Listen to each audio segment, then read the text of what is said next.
Welcome to Thieves' Cant, a tabletop gaming podcast, with your hosts, Jeremy Shane and Chris White.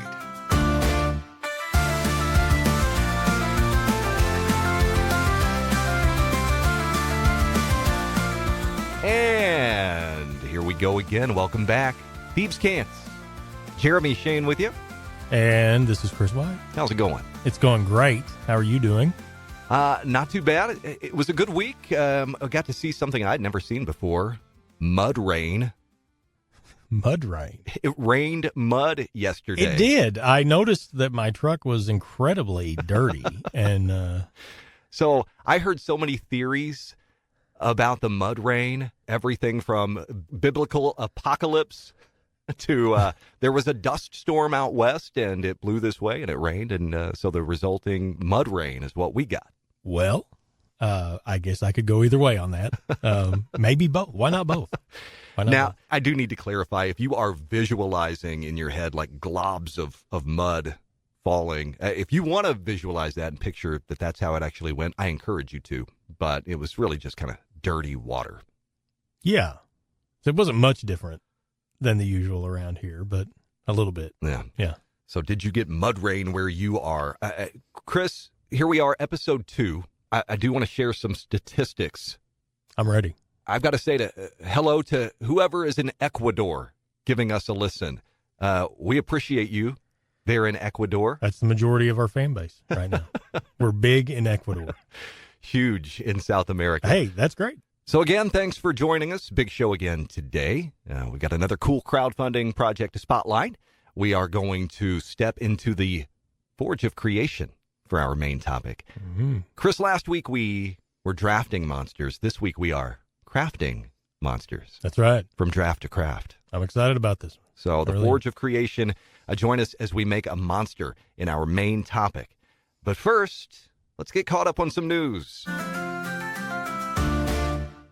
All right, Chris, this is cool. The Game Manufacturers Association, GAMA, they've revealed their nominees for the upcoming GAMA Origins Awards. Those awards always a fixture of the Origins Game Fair. Of course, nominations span tabletop gaming categories, everything from miniatures games, RPGs, card games, board games. So everything is on the table, no pun intended. Too many nominees to list here, but I love to look at these lists to discover new things to play, things that maybe I'd forgotten about, or even better, things that I've never heard of that I can then go on and explore and add to my collection. Well, that's true. I never even thought of this as a resource to find new things. That's pretty neat. And this is in Columbus, right? Yeah, those awards in Columbus, Ohio. Origins Game Fair, by the way, June 12th through the 15th. I've heard, I don't know if this is still the case, but years ago, I heard it mentioned that if Gen Con seems too overwhelming for you, Mm-hmm. and I think it might be too overwhelming for me, Mm-hmm. that Origins is a really good con to attend. A little smaller, a little more laid back. Yeah, Yeah. a lot of good gaming. So maybe someday we can make the trek to Columbus, Ohio for Origins. Hey, Green Ronin, happy 25th anniversary. Right, they just announced in February a year-long celebration, so they're going to be throwing out like exclusive discounts and making new announcements. And for the month of March, it is March Madness in Freeport. They've got a huge digital bundle on sale. Like $75 gets you over $400 worth of Green Ronin content. Wow. They're responsible for a lot of great games, Mutants and Masterminds, Blue Rose, a lot of licensed properties, The Expanse, Dragon Age, Mhm. Song of Ice and Fire. A few of those are on my shelf. Yeah, we've played some of these. Yeah, these are good games. Yeah. Kind of hard for me to imagine that they're only 25 years old. Like, I can't remember when Green Ronin wasn't around. Right, You know, right. it seems like they've always been a player in the tabletop industry. So good for them. All right, moving on. The latest updates on the D&D starter set Heroes of the Borderlands. Prior to this week, we knew that the set would draw inspiration from the classic Keep on the Borderlands. We knew that they wanted to simplify character creation, make it more accessible for new players. It's called a starter set, after all. Mm-hmm. That it would feature multiple adventure booklets, physical maps, and just overall try to have a more engaging experience. So here's what we've learned this week. Thanks to I'm going to totally botch this name, so forgive me, folks over at the Otakus and Geeks YouTube channel. And then this was summarized by Morris over at Ian World. Character creation will be card-based. All right, so each player has a class board or card. To that, you're going to pick a species card and a background card. Those go on that class board. And then those components tell you what equipment you get, what spell cards you should add. For example, the fighter is going to take the cards for chainmail, greatsword, lantern, and then one additional item card of the player's choice. Making those normally abstracted components of the game concrete and physical in front of a player, especially a new player. Yeah, I think this does take a step towards that accessibility that they're going for. Yeah, it's interesting. I think in the previous starter sets, you just had pre-generated characters on sheets, right? So this is sounds a little more fun. That does sound good. And using Keep on the Borderlands, it's sort of setting neutral, right? Because I don't believe that was Greyhawk. I think that was actually an undefined setting at the time when it was released, and it was a set or an adventure for new players. So it makes sense to bring it back to that. That's fun. The class board and the equipment cards will even tell players what dice they need to roll. For the DM, there's a small 10-page guide. I love that. Somebody just cracking open the box. Maybe you've never played D&D before. 10 pages, if you're used to playing board games, for example, a 10-page manual is not that intimidating. Meanwhile, the player's handbook, the DMG, I mean, these tomes, that's a lot for a new player to wrap their head around. Right. A new dungeon master specifically. Mm-hmm. So 10-page guide for the DM. I love that. Big battle maps for each of the 3 main areas. Morris on Ian World says presumably those are the keep, the caves, and maybe the wilderness. And then an accompanying booklet for each of those. I assume that booklet will be encounters specific to each of those areas. So just breaking things down into these modular parts. Mm-hmm. I love this design. Yeah. I love it. I think you've got to nail the starter set. And yeah, I really like the sound of this. I've not seen it. We don't see it until September. September 16th is the release date, but it sounds cool. Yeah, it would have been nice if this could have been released around the same time as the big 3. Right. So, right. The Player's Handbook, DMG, and Monster Manual. So it would be nice to have this on hand, but, it is what it is. So I do have to say, looking at the images, and there's not a lot out there, but the dice, to me, look a little too nice for a D&D starter set. Yeah. I mean, the starter set dice suck. And the dice in this still image from the video, they've got to be from somebody's personal collection. I mean, they're way too cool looking for a starter set. You know what? You're wrong, and I'm going to disagree with you on this one because starter set dice are the greatest DM dice. You think so? Yeah, absolutely. Yeah, absolutely. They roll well for you. You just like the feel. I'm telling you, they're the best. Now, I'm too lazy to dig mine out, right? So I've just got the random ton of dice that I just pull from. But yeah, I'm telling you, starter set dice. Best DM dice. They always never touch them as a player. It's absolute poison. But yeah, as a DM, that's gold. That's a tip from Chris there. Yeah. To me, they're always too lightweight feeling. Yeah. Oh yeah. I don't need another blue set of dice.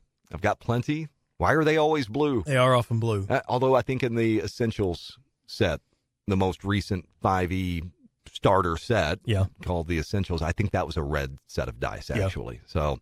Hey, way to change it up. They're just trying to fool you. Right. Yeah. Speaking of dice, on to crowdfunding.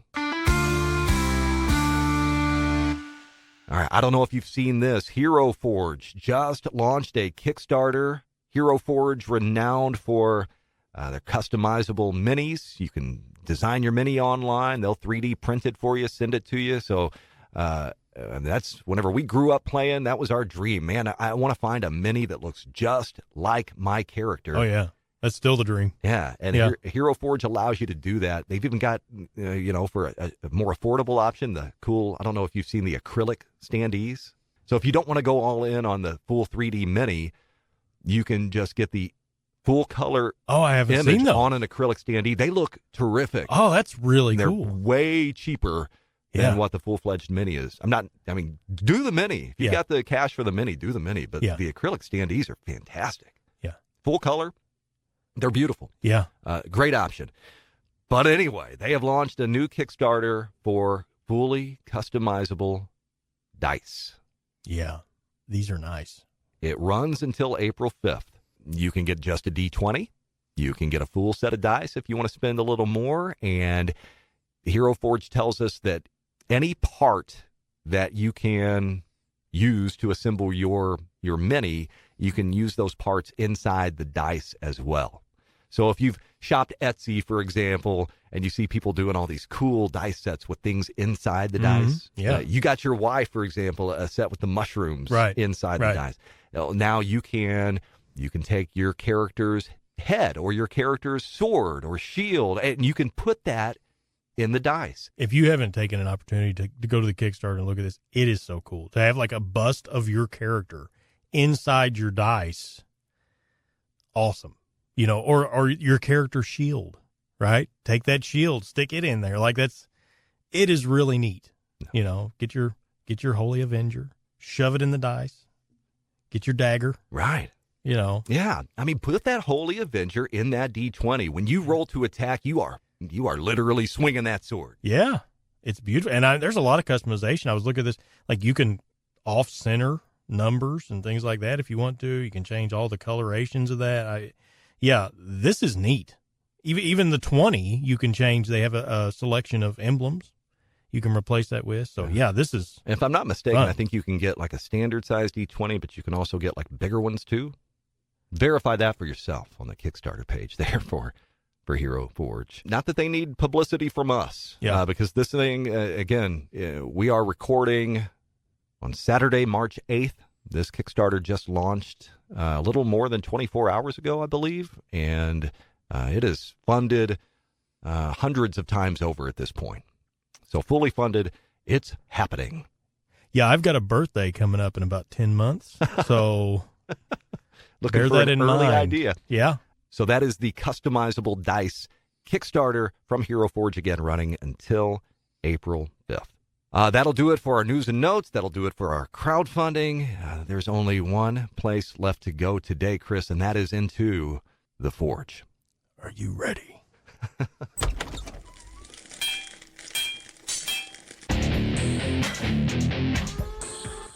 The Forge of Creation. Wow. Man, it's exactly how I feel. My feelings have been personified in that song. Welcome into the Forge. Last week we were drafting. This week we are crafting. And we're going to make a monster.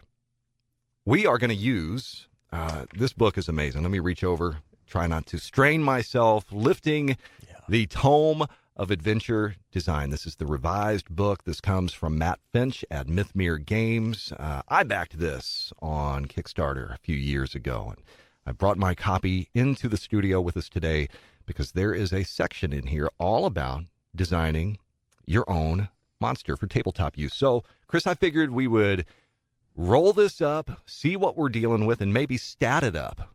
Absolutely. That book is both lovely and girthy. And we have our episode title. That's our new hashtag. So, Chris, I'm going to reference the tables while you do the rolling. Does that sound good? Yeah, I'm gonna have to use your dice. Do you Reach have any? over. Do you have any starter set dice in there, perchance? No starter set dice. All right. These are from my personal collection. So reach into that dice bag. You're going to want some percentiles there. Get you some D10s. Most of these rolls are going to be D100 rolls. None of these. Okay, what is happening? Are you about to trash my dice? No two dice match. No, that's my thing now. Really? I don't like all the sameness of a dice set.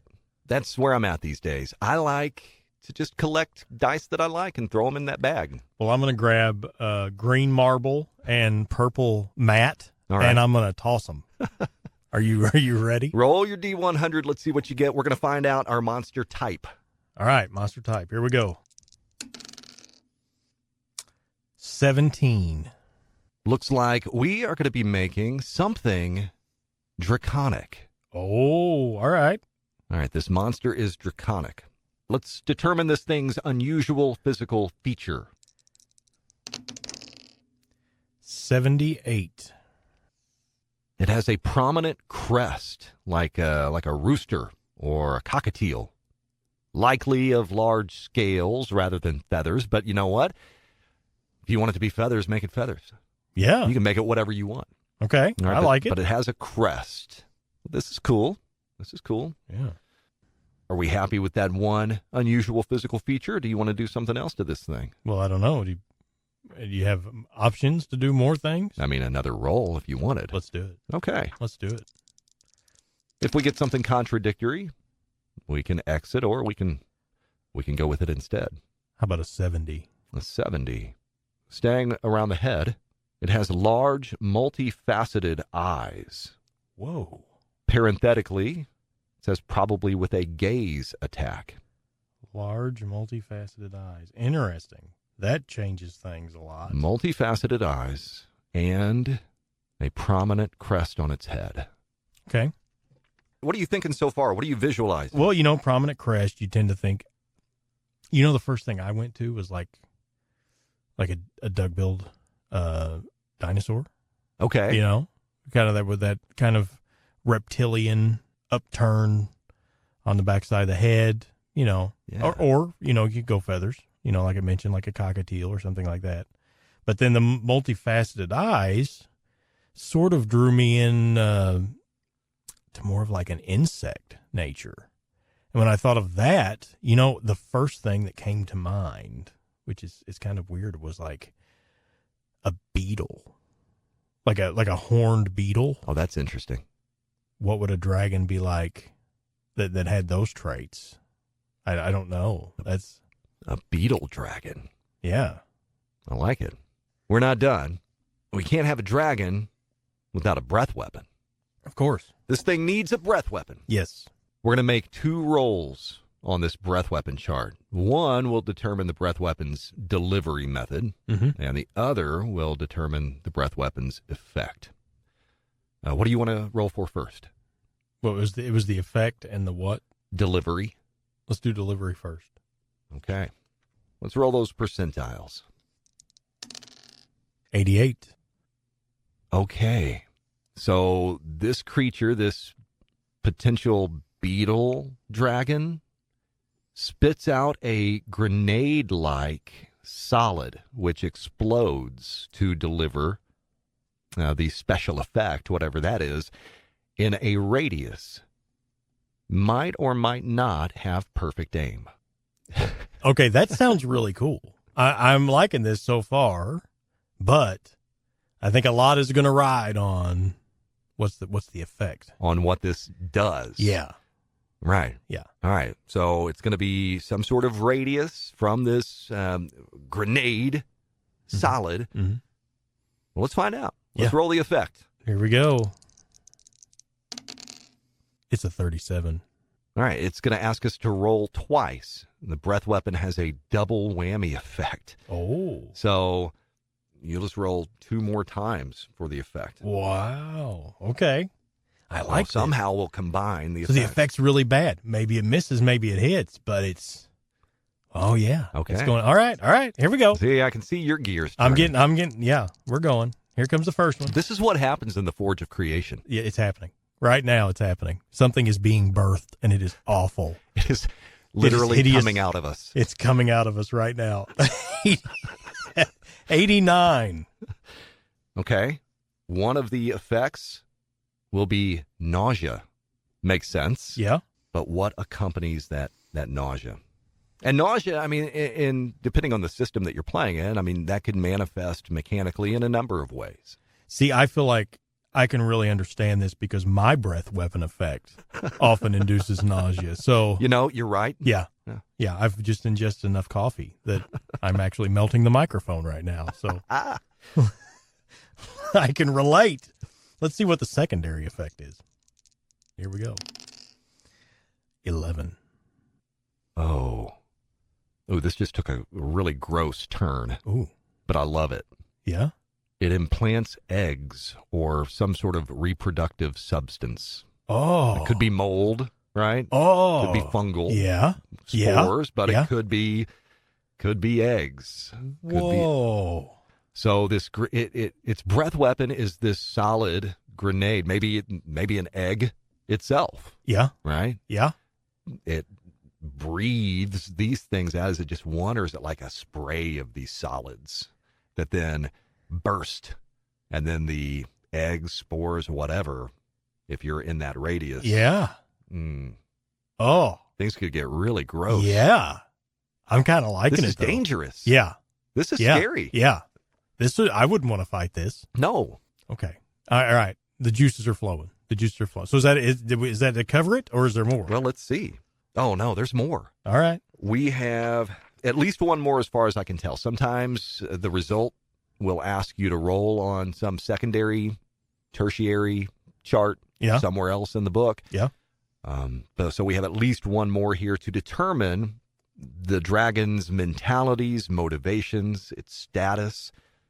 So give me one final roll. All right. This seems important. 69. It's a very nice roll. It's fortuitous. Intense greed. It says this dragon is even greedier than most, being easily bribed and unable to resist theft. Now, my brain doesn't immediately reconcile that with this beetle dragon that we have concocted and kind of this story, this lore that we've started to build in our own minds. But Chris, maybe you're seeing things that I'm not. Well, I will tell you what immediately popped into my head, because I've got this insectoid idea. Now, I could be wrong. I may have the names wrong, but I believe he's a demon. Maybe not. Mammon, right, is like the demonic force, devilish lord, whatever he is, of greed. And I believe he has a worm-like body. So now I'm seeing this. If he had avatars, maybe they would be these insect-like creatures that spewed out their own ilk, such as it is, and with this overpowering greed being their primary weakness, but it's their motivator. I don't know. I would have to research that further, but I'm kind of like, I kind of instantly have there's a fiendish draw to this. What did you say this guy's name is? It's Mammon. I've never heard of him. I think he's in the Bible. I think he's like a devil mentioned in the Bible. Like I think he was like a Sumerian god or something. All right. I was just kind of going through the wiki. Mammon is a thin, twisted fiend, the visage of a mad beggar, dressed in filthy, stinking rags that were once the finery of a merchant lord or king. But I thought he tried to screw over Asmodeus, and so he got cursed into another form. That's so cool. he's like the devil lord of greed. So like, I can kind of see some kind of insectile worm. Like what if this thing just vomits this like putrid acid on you, just makes you sick, like you're taking damage because you're throwing up, and these maggots are just infesting you, and trying to take you over. Could you imagine? That's wild. That's disgusting. It's awful. Yeah. But I love it. Yeah. I like this sort of stuff in my game. I do too. Yeah. I do too. This isn't probably for the, CR1 group. Right. But hopefully we're going to know what CR this creature is, because, we've got kind of the bones of an idea here. Pretty good idea, I think. Chris, why don't you stat this up for us? Yeah. Yeah. I will stat this up. 5E. We'll get it put together, get it put where it needs to be, so folks can use it if they want to. Yeah, once we've got a usable stat block for you, and it's probably not going to be play tested. I mean, this is the wild, wild west in the Forge of Creation. I don't know. I feel like it might get play tested with your group. Yeah, the next session. That could be fun. I wouldn't do that to you. Hey, bring it. Let's see what this thing's got. But as soon as we've got something to share on that front, we're going to put that out there for you. and you can judge us. You can judge us by Chris's work. So again, that is from the Tome of Adventure Design. This is from Matt Finch and the folks at Mythmere Games. I love it. It's a great resource for me. You might like it too. You might want to check it out. And it is beautiful, and it is girthy, and you should check it out. It's an amazing book. And if you've got a thought, if you want to staff this beetle dragon up, share it with us as well. We've got a few ways you can get in touch with us.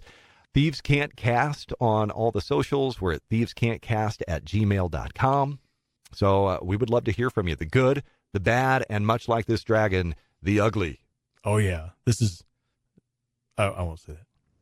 I was going to say this is mother-in-law ugly, but I really like my mother-in-law, so I don't want to get in trouble for that. You know, I think we're both fortunate that we have amazing mothers-in-law. Yeah. We rolled really well for our mother-in-laws. Yeah. So that was a nat 20. Yeah, absolutely. May you roll plenty of nat 20s in the week ahead. I want to say thanks so much for joining us again for Thieves Can't. Again, hit us up on the email, hit us up on social. We would love a review, a 5-star review anywhere would be fabulous. Or if you want to be honest with yourself and with us, you can give us that review we deserve. And we especially love our fans in Ecuador. Oh yeah. Hey, Ecuador, we love you. We love you. We do. So long. Thank you for listening to Thieves Can't. Email thievescantcast@gmail.com.